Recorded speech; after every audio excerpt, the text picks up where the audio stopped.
My name is Rachel Morgan, and if you had asked me 10 years ago what life would look like, I never would have described what it became. I always pictured a happy little family, a husband, a son, maybe a daughter, and a house full of laughter. For a while, it was exactly like that. But life, as I've learned, doesn't follow the script you write in your head. 3 years ago, my marriage ended. My husband and I had grown apart, and after countless arguments, counseling sessions, and attempts to patch things up, we finally admitted it wasn't working. He moved out, and suddenly it was just me and my son, Ethan, who was 14 at the time. At first, I told myself it wouldn't be so hard. I had always been the kind of woman who could manage on her own. I worked as a nurse at the local hospital, demanding hours, yes, but stable income. I told myself that if I just worked harder, kept my head down, and focused on the essentials, I could keep everything running smoothly. But reality doesn't work like that. Reality is long hours on your feet, missing dinner with your child, dragging yourself home when the rest of the world is already asleep. Reality is staring at unpaid bills on the counter and wondering which one can wait another week. Reality is your back aching, your eyes heavy, and your heart feeling like it might just give out from the weight of it all. The truth is, I wasn't just tired. I was exhausted in every way a person can be. And for the longest time, I thought I had to carry it all by myself. One evening, after one of those 12-hour shifts that seemed to stretch on forever, I came home to find the sink full of dirty dishes. There were grocery bags still sitting on the floor, waiting to be unpacked. The laundry basket overflowed with clothes. And sitting neatly on the kitchen table were 3 envelopes: the electric bill, the gas bill, and the water bill. I dropped my bag on the floor and just stood there staring at everything. It wasn't anyone's fault, certainly not Ethan's. He was still a kid. But in that moment, the sight of it all broke something in me. I sank into a chair, put my head in my hands, and cried. It wasn't the quiet, graceful kind of crying. It was the ugly, heaving, messy kind. My body shook, my tears fell hot, and for the first time in years, I felt completely helpless. I didn't hear Ethan come into the room. But suddenly, he was standing there in the doorway, looking at me with wide eyes. He'd grown so much in the last few years, taller than me already, with his dad's sharp jawline but my warm brown eyes. In that moment, though, he just looked like a boy again, scared, concerned, unsure what to do.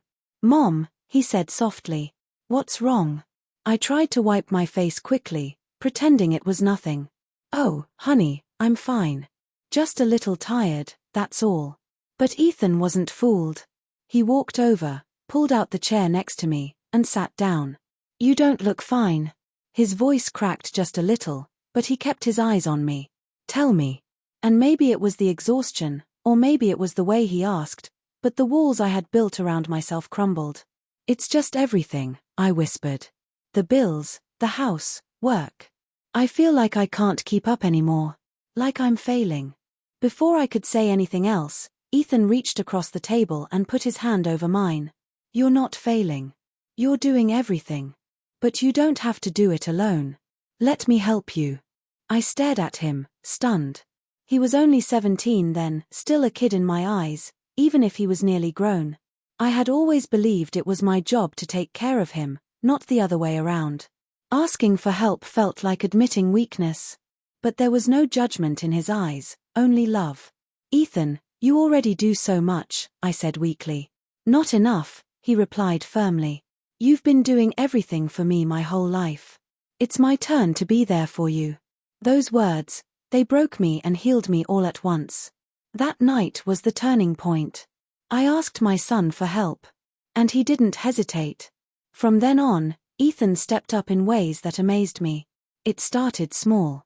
He began taking care of the dishes without being asked. He set reminders for laundry days.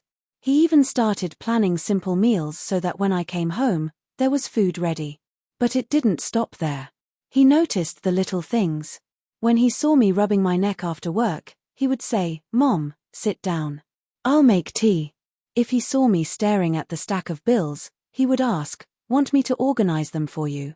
And he did. He color-coded them by due date, made a checklist, and set alarms on his phone so we wouldn't forget a payment again.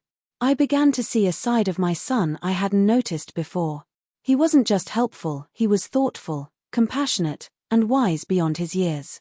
He had always been a good kid, but now I saw the man he was becoming. One Saturday morning stands out in my memory.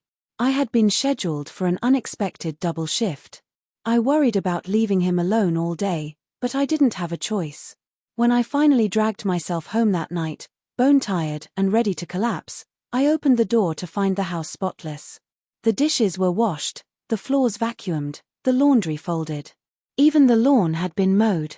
On the kitchen table was a simple handwritten note. "I've got us, Mom. Don't worry." I sat down at the table and cried again. But this time, my tears weren't from exhaustion. They were from gratitude.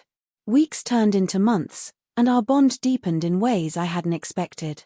We began cooking meals together, me teaching him family recipes, him experimenting with new ones he found online. We started having little traditions, like Friday night movie marathons with popcorn, or Sunday morning pancakes. But more than the chores or the meals, what mattered was the way we began talking, really talking. Ethan would tell me about his dreams, his worries about college, his friendships. I shared my own struggles and hopes too, something I had avoided before because I didn't want to burden him.